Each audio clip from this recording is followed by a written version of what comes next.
ఆలుని ఉడకబెట్టి ఈ సైజులో ముక్కల్ని కట్ చేసుకోవాలి.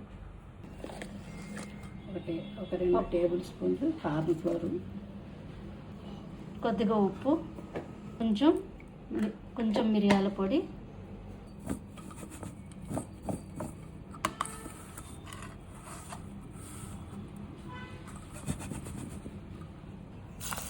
ఇప్పుడు నూనెలో ఫ్రై చేసుకోవాలి.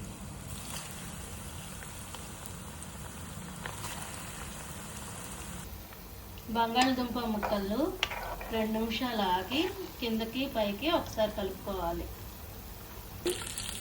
2 చెంచాల నూనె వేసి కొంచెం జీలకర్ర, కొంచెం కరివేపాకు, 2 వెల్లుల్లి రెబ్బలు వేసి వేయించుకోవాలి.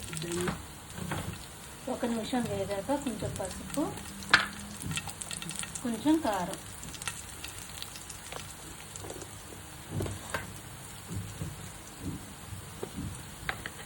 రుచికి సరిపడినంత సాల్ట్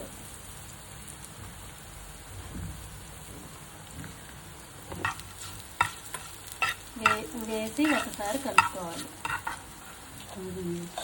స్టవ్ బంద్ చేసి వేగినటువంటి బంగాళదుంపలు వేసి ఒకసారి కలుపుకోవాలి. ఇష్టమైన వాళ్ళు నూనెలో 2 పచ్చిమిరపకాయలు, కరివేపాకు కూడా వేయించి వేసుకోవచ్చు.